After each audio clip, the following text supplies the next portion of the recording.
Hi, and welcome to today's webinar hosted by the Ohio Chamber of Commerce. My name is Kevin Shemp, and I'm the Ohio Chamber's General Counsel.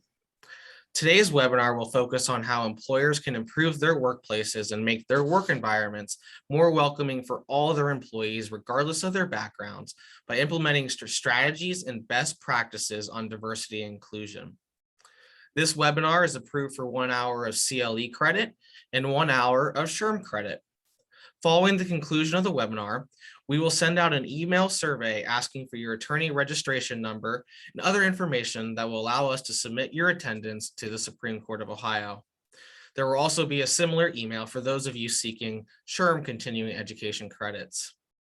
Also, be on the lookout for today's keyword that you will need to provide on your survey when you submit it to us to verify your attendance.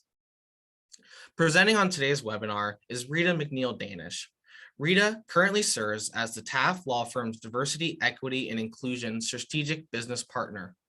In this role, she is a leader, advisor, advocate, and catalyst for change, and she focuses on infusing diversity, equity, and inclusion into Taft's culture across all their offices and the communities they serve. Rita has significant hands-on public and private experiences serving in a variety of roles, including a current member of the Ohio Civil Rights Commission, a judge and magistrate at the Franklin County Court of Common Pleas, Domestic and Juvenile Divisions, a city attorney for the city of Dayton, Cincinnati, and Greensboro, North Carolina. She was also Vice President of Government Affairs at the Cincinnati USA Regional Chamber of Commerce, a section chief at the Civil Rights Division at the Ohio Attorney General's Office, chief legal counsel for the Ohio Department of Commerce, and Assistant Deputy Legal Counsel for Governor George Voinovich. We are so pleased that she can join us today. And with that, I will turn it over to her. Thank you so much, Kevin, and hello to all of you. It is my pleasure and honor to be here today to talk to you about DEI, some of the best practices, and making your workplace a better place. But let me start with a little bit about me. Although Kevin gave quite the bio, I will share some insight about who I am because I think that's what really makes diversity matter. And so first, let me tell you that I am a girl who grew up in the city of Chicago, Illinois, on the South Side. And I went to the most diverse and the best public school in Chicago for high school, Whitney M. Young High School. I then left Chicago and went to college at Howard University, which, as we all know, has all kinds of notoriety today. When I graduated from Howard, unbeknownst to many, I actually took a job with Coca-Cola USA, where I was a territory sales manager. And I always tell the story that I was living in DC, marketing major, decided to take a job, and got this job with Coca-Cola where they were going to send me to Virginia Beach. And I said to myself, I can do Virginia Beach. Well, last minute, Coca-Cola calls me and says, we're not sending you to Virginia Beach. We're sending you to Dayton, Ohio. Well, this big city girl had never been to Ohio, much less Dayton, Ohio. And that's where my diversity story begins. So here I was in Dayton, Ohio, driving a station wagon, looking very sexy at the age of 22, and my office was the bottler's. And as you can imagine, in the bottler for Coca-Cola, there weren't a whole lot of people who looked like me. And in case you haven't noticed, I'm an African-American female. But I will tell you, it was a fascinating experience because what I learned to do was understand the people that I worked with. And that experience moves the diversity needle forward because it takes out who I am on the surface and talks about who I am inside. And so there was a gentleman by the name of Wilbur, who was the plant manager. And I would see Wilbur every day, and Wilbur would say, he would call me by my first name, and he'd say, how you doing today, Julia? And I'd say, I'm doing just fine, Wilbur. Yes, I did take on a Dayton twang. And Wilbur and I would talk, and I'd say, Wilbur, did you do some fishing this weekend? And he would say, I sure did, Julia. Well, that is the beginning of my diversity experience, and it tells a story of who I am. And so that's what a lot of this is going to be about. Then I left Dayton and decided to go to the Ohio State University College of Law for law school. And I'll put a pin there because we'll talk a little bit more, although Kevin kind of outlined my career, and begin our diversity discussion. So I start the discussion with a quote by Verna Myers, where she says, diversity is being invited to the party. Inclusion is being asked to dance. And then I like to add to that quote, and then I get to pick the music. Because as you well know, if you've ever been to a party at any point in your life, if you're at a party, you don't want to dance to music you don't know or you don't like. And so having the opportunity to feel included by being able to make a choice about the music resonates and makes you feel welcome and included. For those of you who don't really like to party or dance and can't connect to this quote, I include a second quote. And the second quote in our business world says, diversity is having a seat at the table, inclusion is having a voice, and belonging is having that voice be heard. So it's not enough to actually be at the table, because if no one's going to listen to you, if you're not going to have a voice, then that being at the table means nothing. So I want you to reflect upon those as we begin our discussion about diversity, equity, and inclusion. Because whichever one resonates to you, I want you to think about it as we go forward in the days ahead, as you understand the difference between diversity, equity, and inclusion. So with that, I provide you with definitions of diversity, equity, and inclusion. And there are a lot of definitions out there that kind of get to the point, but I'll try to simplify it as a kind of foundational conversation for us. And I begin with diversity, and that says our workforce, our environment is comprised of different people. It means that it could be anyone of a different race, gender, a different age, a different nationality. It could even mean political beliefs. Equity talks about eliminating the barrier and the privileges, ensuring that all have fair access. And when I talk about equity, I really like to use this example I ran upon once. And so wherever you are, everybody has their main expressway. So for the purposes of this discussion, I'm going to use 670 here in Columbus. And so they just repaved 670. And so most of 670 is smooth. But imagine there is a lane on 670 that is not so smooth. And so what equity says is our majority counterparts are on the smooth side of 670. There are no bumps, there are no potholes, there are no rivets, there's nothing impeding their ability to reach their destination. But on the other side, there is that lane that is full of bumps, potholes, and barriers that impede the ability to reach the destination. And so what equity says is, much as we do see today in construction, is they put a ramp above that lane that has all the potholes and all the bumps and barriers, and create an opportunity for the individuals who are historically underrepresented to reach the destination at the same time and speed that our majority counterparts do. I always like that example because what it says is, I'm not making an exception, I'm not making a difference, I am creating an equal opportunity to reach your goals and your end game. And then inclusion is about belonging. It's creating an environment where all of those who have been historically underrepresented and excluded are actively included and feel valued. So in today's world, DEI, as all things, has begun to evolve and grow. And so there's a new term that a lot of people use, and that term is Jedi. And I like Jedi because at least I get to communicate with those who understand Jedi better in a different context. They'll remember it. So Jedi is a twist on DEI, referring to justice, equity, diversity, and inclusion. There also have been suggestions that there should be an inclusion of a B for belonging or an A for accessibility. Who knows where that will resolve itself? And for today's conversation, we'll kind of stick the B in inclusion. That belonging is part of that inclusion. And accessibility is also part of that, because if you don't have the same access, if there is an inability to have access to the same things that your counterparts do, then you are automatically excluded. You don't belong. But it's also important as we have this diversity conversation. I am sure that many people, those who have attended other seminars, are exhausted.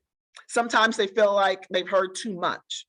But I think it's important to remember that diversity is not just about race. It's about gender, it's about age, sexual orientation, religion, disability, and it's even about political views. If you think about the environment in which we live in, we are making decisions about people based upon their political views. And isn't it better to have those who have mixed perspectives, those who are of mixed age, those having a mixed gender in the room, to create a diverse environment to produce better ideas, better outcomes, and better success? So for those who like to look at the data, what does the research say? Well, studies have linked improvements in diversity and inclusion to better performance, responsiveness to customer needs, and team collaboration. Rita didn't make this up. This actually came out of the McKinsey study, as well as Glassdoor in 2020. That diversity on its own will not necessarily deliver positive results, but instead, you have to have that inclusion. You have to have that sense of belonging and create that sense of team. 76% of job seekers and employers polled said a diverse workforce was an important factor for them when evaluating job opportunities. So not only is it about our outcomes today, not only is it about what is delivered to our clients, but it is also important in recruiting, especially in today where recruiting has become key and important and significant in the growth of our businesses. The statistics also say that organizations with inclusive cultures are more likely to meet or exceed financial targets, as likely to be high performing, as likely to be innovative and agile, and more likely to achieve better business outcomes. Now, again, that's not Rita speaking.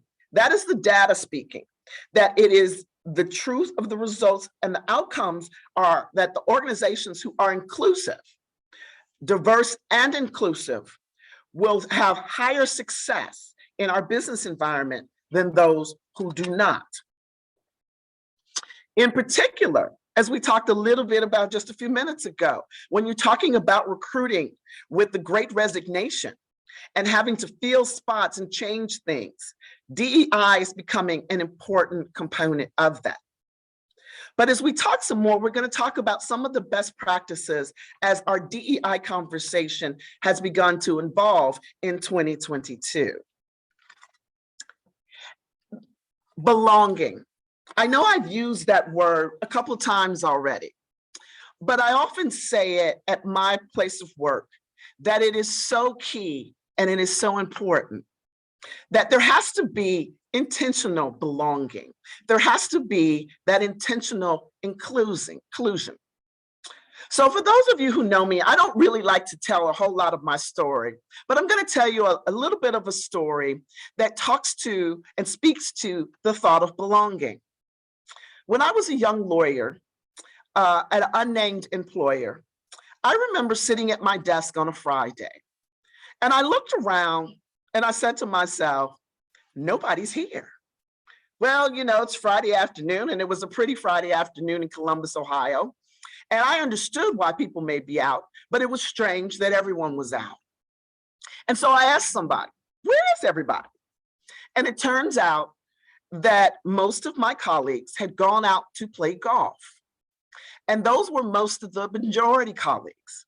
That also included some of the colleagues who were my peers. And so at that particular moment, I felt like I did not belong.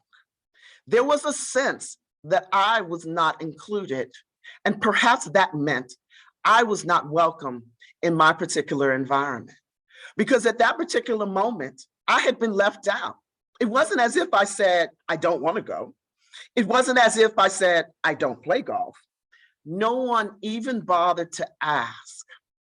Belonging is about taking those intentional asks and making them into an opportunity to make someone feel as if they are included, as if they belong. And I like to focus on the simple things. I like to think that when you walk away from this conversation, you may not remember all I say. But one of the things about belonging that is so important is it doesn't take much to ask that individual who's different from you, who looks different from you, comes from a different background of yours, to say, let's go out and get some coffee. How about we have a conversation and get beyond what I look like and instead who I am? And so belonging is when the employees truly buy into the notion that they and others are welcome to bring their full perspective, or as we often say, to bring their authentic self. I've also been in work environments as a young lawyer where it used to be you couldn't wear pants.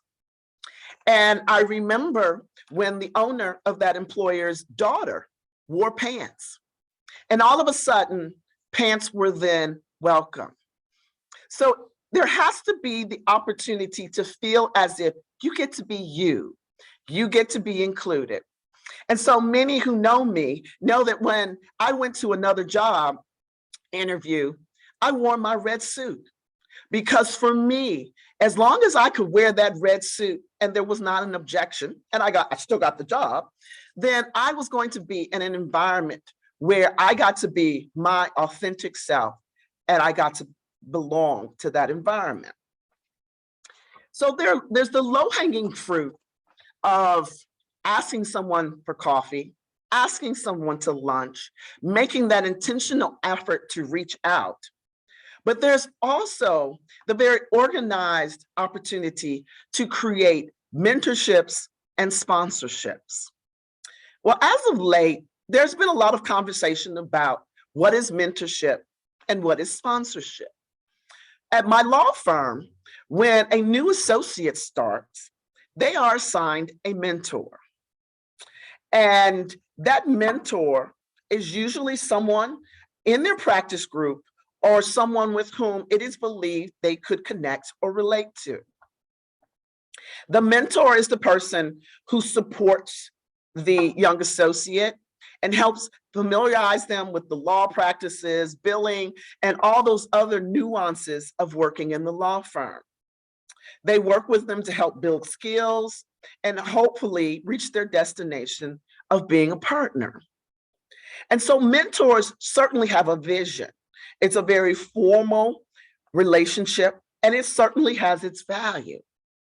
But then there's the sponsorship. And what is sponsorship? Sponsorships is that opportunity to have that person who speaks for you when you are not in the room. Sponsors have proteges. We all have somebody that was that person in our life. The sponsor is usually someone who is at that table, who has a voice, and is listened to. That sponsor is someone who ensures your success. They're not the one who just reads your brief and gives you comments, but the sponsor is the person when you're up for partnership, or when you're up for a particular committee, or when there's an opportunity to appoint you to someone who says in front of his or her peers and colleagues that my protege is the best person for this. Or I think we should take a chance on my protege because they bring these skills to the table. That ability to have a sponsor moves the needle of a person's success from average to superior. because sponsors will help drive their proteges' career visions. The sponsors will also champion visibility and create a platform. So in the world of inclusion and belonging, in addition to that low-hanging fruit of asking someone for coffee or for lunch, you can also begin to work on an organic relationship where there's an opportunity to pair people together. Maybe they start as mentors and they grow into sponsors, or at least there's a connection in which someone is willing to take on the role as a sponsor of someone more junior. So ask yourself, is there someone in your environment that you could take on that role for? There was an analogy once used in a conference. And imagine a circle of people, and imagine being on the outside. And there's the tools to success and how to make partnership in whatever environment you're in. The person on the outside doesn't have the tools, but everybody else on the inside does.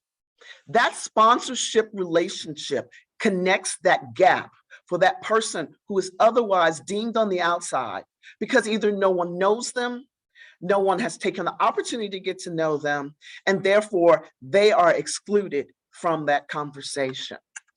So the second thing, in addition to that low-hanging fruit, is talk about the opportunities in your environment to create mentorships that grow into sponsorships or take on the responsibility to sponsor someone yourself. The other part of this that is really important is sponsorship programs aid in retention. And as we talk about the havoc that was wreaked upon when the great walkout, the time is now to try to retain good talent, because as we know, it's difficult to rehire and get people back into the system. And so the 2020 was the wake-up call for companies to re-examine their DEI initiatives. Why? Because employees were leaving. Because why? They did not feel like they belonged. And so having these programs, they develop flexible work arrangements, they set up mentor champions, and they foster authenticity. One of the things that we are doing at the firm, which is a little bit different than that pairing of one person with another, is creating a panel. And we create a panel of champions. And the champions were actually recommended by their peers, individuals who are very good at mentorship and sponsorship. And with that panel, younger associates who have been historically underrepresented have an opportunity to reach out to anyone on that panel. And it may be a short-term need, it may be a long-term need, it may be an emergency, it may not be an emergency. But with having that panel, that creates that opportunity to grow that relationship that may have started as a mentorship into that sponsorship, simply because you have a panel of individuals who may have something in common with you or nothing in common with you at all, to whom you can reach out to, talk to, and get guidance and information. And isn't it wonderful if that outreach becomes an organic sponsorship relationship that then encourages that particular employee to stay at that employer until they decide to retire? And so I hope you're seeing how the dots connect, that if they feel as if they are included and belong, then they'll want to stay. And a means by which to do this is to connect them with individuals who will help encourage their career, encourage them, and be a resource or an outlet on how to succeed in the particular environment. The next key point is really important. And sometimes I think it's really the hardest one, and that's accountability. So everybody's been talking about DEI clearly since 2020, but obviously before that. But it obviously took prominence in 2020. And there's been a lot of talking. There's probably been a lot of presentations, and there's been a lot of conversation and dialogue. But has there been true, meaningful action And when I say true, meaningful action, I am talking about accountability. Because as we say, talk is cheap. It's all in what you do. It matters not what you say, it matters what you do. And so one of the key parameters in having DEI and creating that environment of inclusiveness is to have some accountability. So I'm not asking you to take all of this on today or not even tomorrow. But what I do is list some suggestions of opportunities to create some accountability if you haven't already done so in your environment. You can create a DEI scorecard for leadership. Why would you do that? For obvious reasons. The message comes from the top down. If your leaders aren't walking the walk and talking the talk, then no one else is. So if you have a scorecard for DEI with specific measurements for leadership that they have to meet every year, where they get that thumbs up or that thumbs down or that red light or that green light, then they will then feel the need to be accountable. Incorporate DEI into the strategic plan. Make it part of the vision and mission of your organization.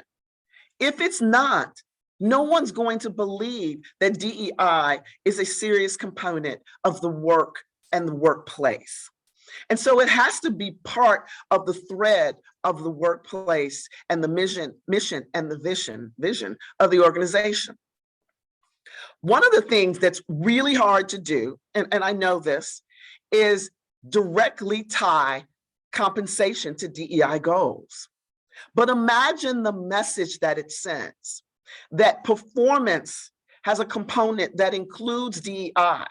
What have you done to ensure that you have a diverse team? What have you done to cultivate your diverse team? What have you done to recruit diverse talent? And when you look at those things and you are judged accordingly, and your compensation is likewise based upon that, isn't that powerful? And isn't that where DEI is truly a thread throughout your organization? And then it's not only what you do internally, but it's also what you do externally.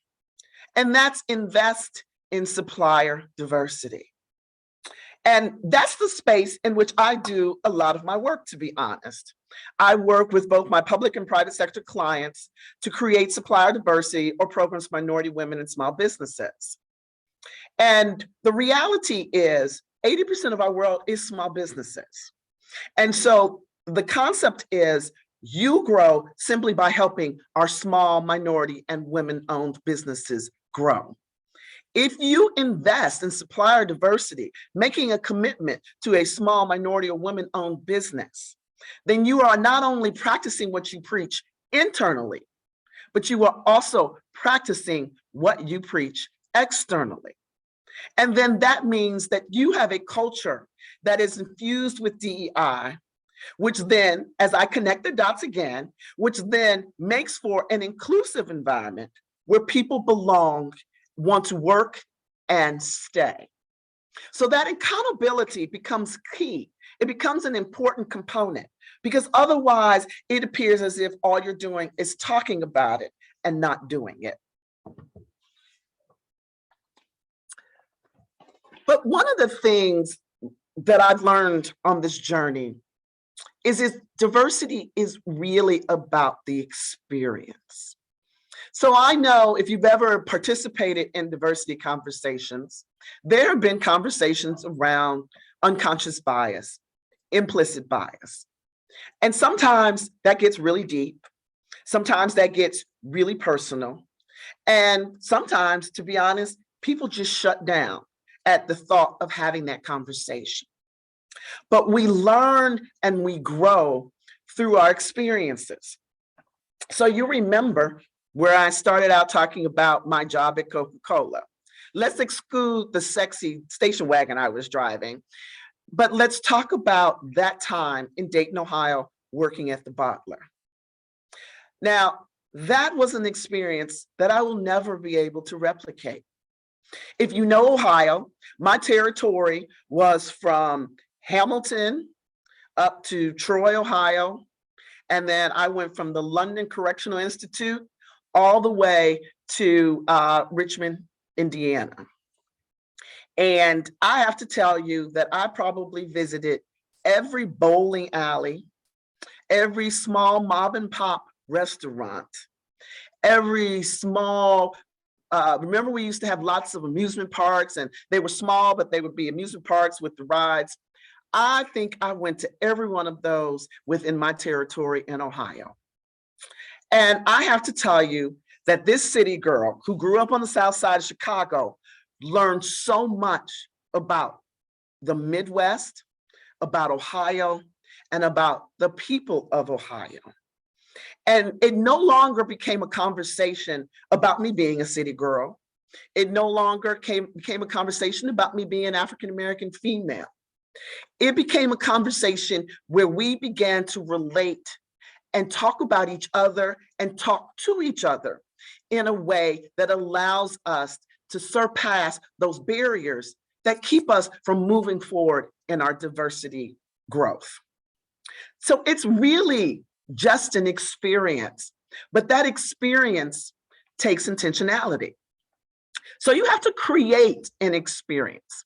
So you may decide on a particular day that isn't necessarily Women's History Month or Black History Month, but an opportunity to have a discussion about diverse backgrounds, or to have some kind of happy hour in which you focus on a particular group or a particular person where people get to share and talk and connect.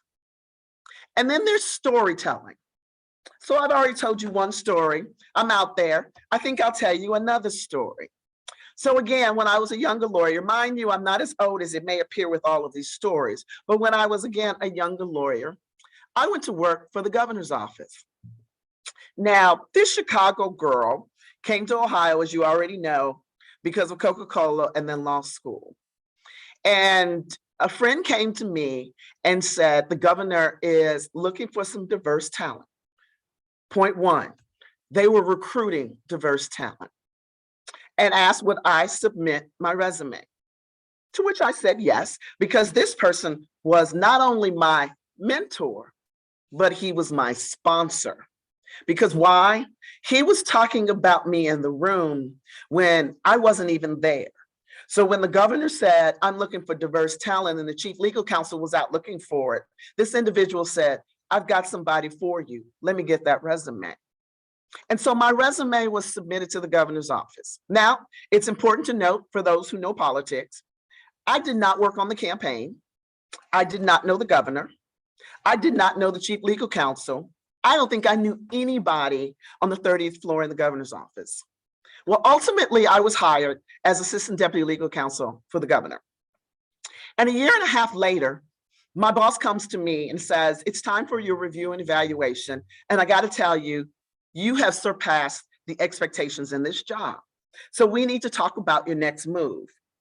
But he also said, I need to share some feedback with you because I think this is powerful. And what he said to me was, what everyone has noted is that you didn't have any friends, you didn't work on the campaign, and you didn't have any association with the politics or the party. You were simply hired to take a job, and you excelled in your job.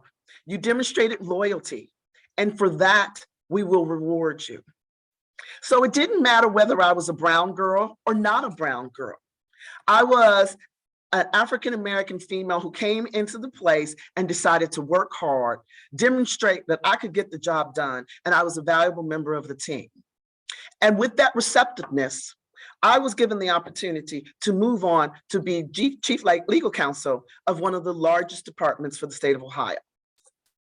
I say that because diversity is an experience. It would have been easy for the governor's office to put me in a box. It would have been easy for them to say, well, she's African-American, and you know, African-Americans usually don't fare very well. Or it could have been the example of the black and white essay test, in which this is a story in which there was an essay and a number of lawyers were contacted to review the essay. And there were two different individuals who allegedly had written the essays. One had a Black name and one had a white name. Well, it turns out in this particular story or example that they did study that when the lawyers reviewed the Black person's essay, they found more errors than they did in the white person's essay. So you say to yourself, well, that's possible. Maybe the Black person made more errors. Well, the important part of this is the essays were exactly the same.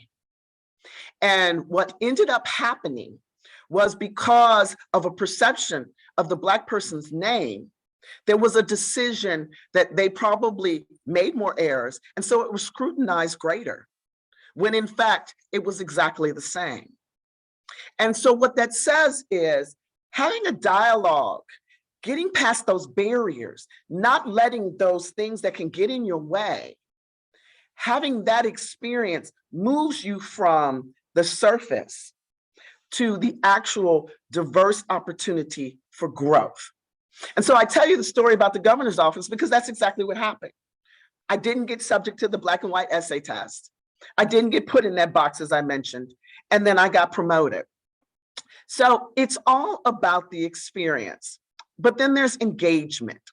So I'll share another story with you. So when I went to law school, we had, I would say, about 11 students of color in my class. So, and that was out of 200. So there were not a lot of us, and we were spread out. And so we would break off in law school into tort sections, and I had my tort section. So I had a colleague come to me, those of you who are old enough to remember the Jimmy the Greek comment about how Black women were made to bear athletes. She comes to me and she says, I gotta be honest with you, I don't understand the problem with what Jimmy the Greek said.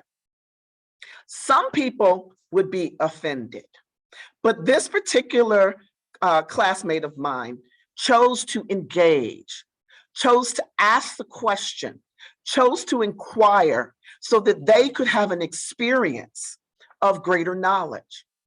And so I remember looking to her, chuckling and explaining how it sounded, as if Black women had no purpose in this life other than to bear athletes. And how did that sound? And how did it diminish our capacity otherwise as intellectual, smart, hardworking, aggressive, talented, strong women? And when we were done with our conversation, that engagement, she was smarter and better because we got past the surface and got down into the experience. Well, the best part of this story is she grew up in Coshocton, Ohio. And as you already know, I grew up in Chicago. So it became a joke, not about Black and white, but about city girl, country girl. Well, that's actually still diversity, because city people come to the world with a whole different perspective. I grew up in an apartment. I didn't have a house until I moved to Ohio. I didn't know how to mow a lawn. I didn't know how to plant a flower. I didn't know anything about that. And my friend grew up in Coshocton on a dairy farm. Lord knows she knew how to mow a lawn. She probably rode the lawnmower, but she also had pigs and cows and the whole experience. So I will share with you in my storytelling mode that she invited me to the farm one Easter. And so I went and I put on my boots because she made me go out into the hole with the cows and the pigs and everything. And I put on my overalls and I had my first full farm experience. And as a result, I knew more about her and her experience, and she knew more about me and my experience. And that relationship grew and blossomed because we took down the barriers, whether it was city girl, country girl, or whether it was Black and white. And it became about our relationship and about who we are and embracing our differences. Let me say that part one more time, like we're in church. Embracing our differences. Because in embracing our differences, we understand each other far better, and we become better together than we are apart. So then I've also talked to you about recruiting, because the truth of the matter is it begins with recruiting. If you don't focus on recruiting diverse talent, then obviously you're not going to have diverse talent. And then ultimately you will not have a diverse organization. So diversity is a business imperative, and recruiters play a key role. So one of the suggestions that I make in my work environment is that we insist that we use A, diverse recruiters, and that B, with all recruiters, we insist that we have a diverse pool. So Taft is part of what's called the Mansfield program. And some people might be familiar with it and some aren't. Mansfield program is started by Diversity Lab. And in order to participate, you have to meet certain metrics. So you have to have at least 30% minority and women. But not only do you have to have that within your pool, but you also have to have it in your leadership and in your committee heads, as well as your office heads. So in other words, it's not enough to say we have a diverse population, but you also have to say that we have diverse people making decisions. We have diverse individuals at the table. And because they are at the table, they are reflecting the view of many, not just of a singular group. And so whatever that tool is for you, there has to be an intentional effort to ensure that you're doing recruiting in an intentionally diverse manner. You can also ensure, there's also the Mooney Rule, which says you can also ensure that there is a diverse candidate in your pool of candidates who are being interviewed or considered. Whatever it is for you, there has to be something that you say to yourself, how am I going to make sure that I can get some diverse talent? It is no longer acceptable to say it's not there or I can't find it. Because for one, remember, I say that diversity is a number of things. It could be age, it could be a millennial, it could be religion, it could be sexual orientation, and it could be race. But what you have to do is make sure that you put some intentional steps in place to ensure that you are recruiting that diverse talent. And so you have to advocate for the diverse pipeline. You have to be willing to say, if you get a list of candidates and it's not diverse and it doesn't reflect what you think it should look like, you have to be willing to take the tough decision and say, I reject this and bring me back a more diverse pool of candidates. And then lastly, it does matter, as I talked about in accountability, it matters that you hold your managers accountable.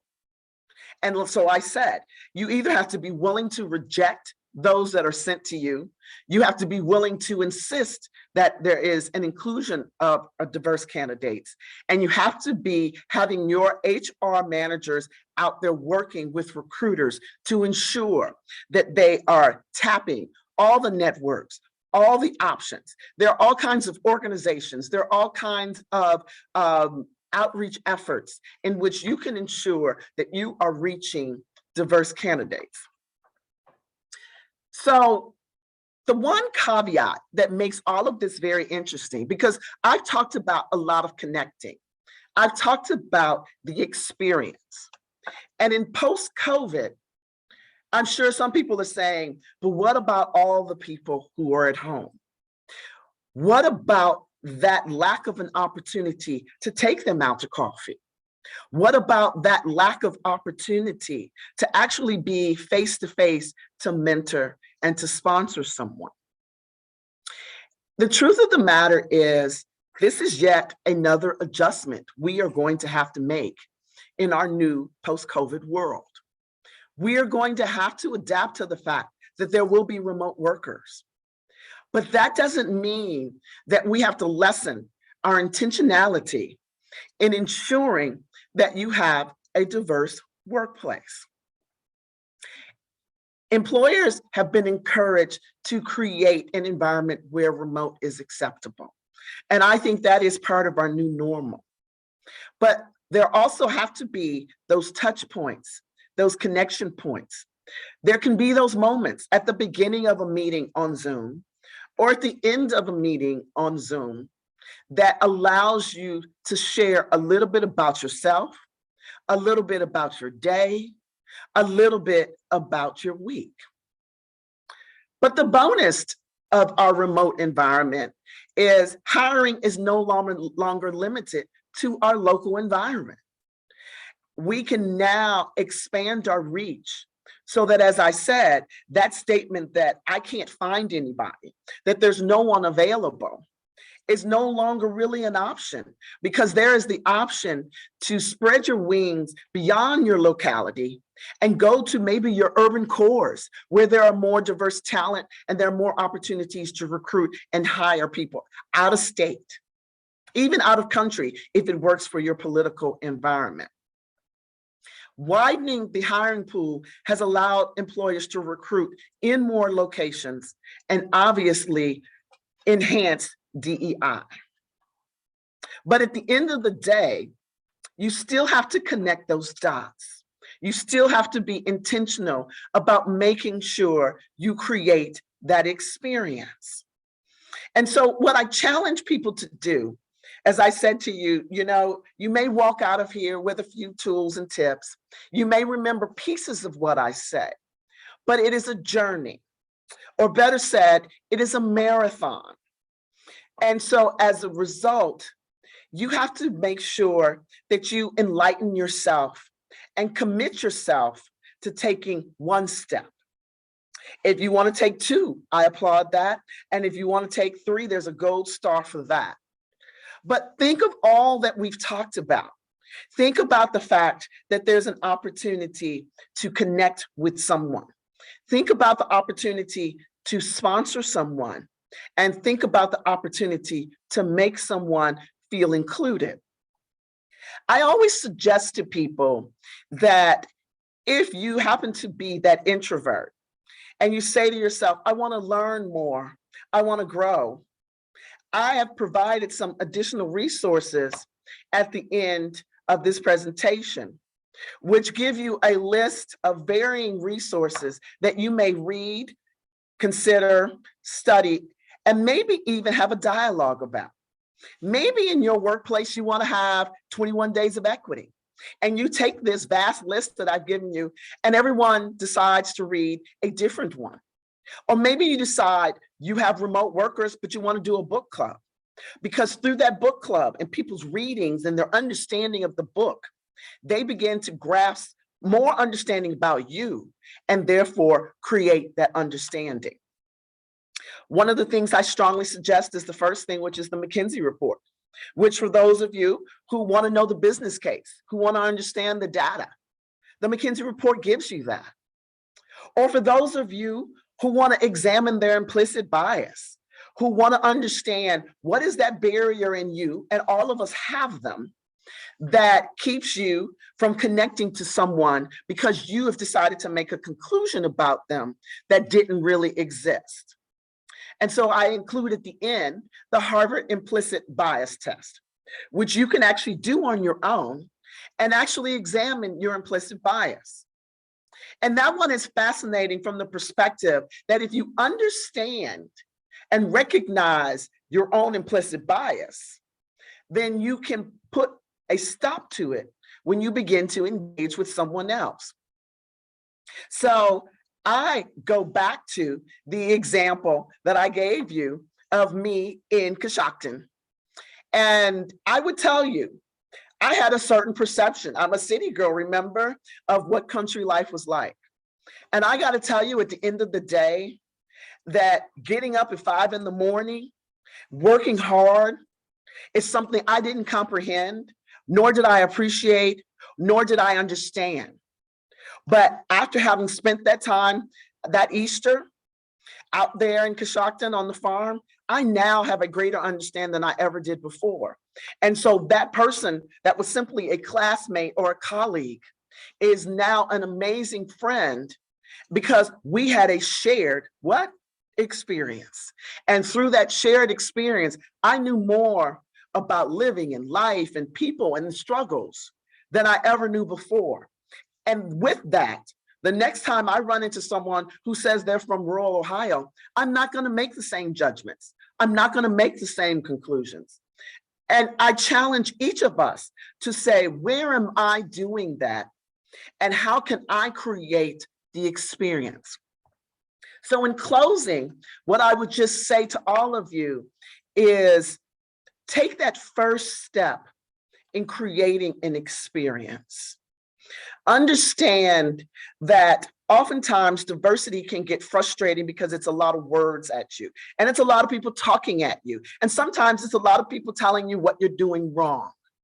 And here's an opportunity to be proactive and to change that route and to say, I'm going to create a diversity where I learn something more and something new about somebody that I didn't already know. And through that, create the bond and the thread of diversity in my organization and make it therefore profitable. I thank you for your time. I thank you for your attention. I hope that I've dropped a couple of nuggets, including stories about myself, that help you appreciate and learn more about diversity in the workplace. Thank you, Rita, for all that Thank you. information.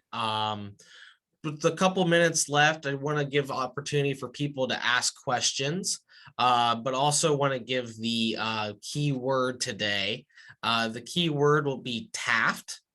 So when you get an email from us, either later today or tomorrow, there will be a survey. In that survey, we'll ask you to include the keyword, and that keyword again is Taft. I have a question, and maybe it will help folks that may have questions type them in. So the Ohio Chamber is embarking on our diversity, equity, inclusion journey, and part of that is our diversity, equity, inclusion assessment. And so for maybe would like your insights to share for those people who aren't as familiar with what an assessment is, maybe just explain what it looks like. What are the outcomes and what's the value to the organization in doing it? So very simply said, you can't improve if you don't know where you are. If you don't understand exactly what your organization looks like in terms of its demographics. And again, remember I say that diversity is all things. So when you are looking at who are we as an organization demographically, through that, you can do an assessment and say, what are our percentages? So that we know as we create metrics, how we can grow and where we need to improve. So what it does is it gives us a foundation upon which to work, a foundation upon which to improve, and then you can create goals and strategies upon which to improve those things. So if you look around and you say, our environment everybody looks just like us, then you know we need to infuse some people of color. We need to infuse some women. Or let's say we don't have enough of X. After you've done that assessment and that evaluation, then you can be very intentional. Remember, my word is always intentional in saying we need to make sure to do better so that we have a diverse, holistic environment, which makes our organization then succeed. So it gives you the foundation and tells you exactly where to start. Awesome. Yeah, we are excited about that. Our new CEO has, I think, taken a lot of the tips and tricks that you've shared and made diversity, equity, inclusion a very important part of the new Ohio Chamber of Commerce. And we think the dividends are already paying off, and we just can't wait to see, where the future holds. And Rita mentioned the numbers, and what I want to talk about too, just briefly, is the U.S. Chamber of Commerce has done research on diversity, equity, inclusion, and found that companies that have these types of DEI policies are actually more profitable. They have higher stock values than companies that don't. And so there is a business case to be made for those individuals and for companies to include these policies in their workplace handbook, because ultimately Rita talked about the things of recruiting talent and workforce issues, and that is the number one issue that all Ohio Chamber company members are facing right now, and maybe you as your company are facing, and to get access to the new younger talent and really the best and brightest, you're going to need to have these policies because everyone looks different, everyone comes from different backgrounds, and if you want them to work for you, you better take into consideration their values, and you do that by having these DEI policies. So want to just thank Rita one more time and see if there is a question from the audience. With that though, I think we will end it again. The key word is Taft, like Taft Law Firm, TAFT, or the former president of the United States, or governor, or wherever you want to land it. But yes, it's we tried to give an ode to our presenter here with the key words. So again, and Rita, remember, to everyone, it starts with you, one step at a time. Excellent. Well, thank you so much for everyone in attendance. Be on the lookout for the email. My colleague who sends that email went home sick today, so I think you'll probably get it tomorrow. But just be on the lookout for that. And with that, thank you and have a good rest of your day. Thank you.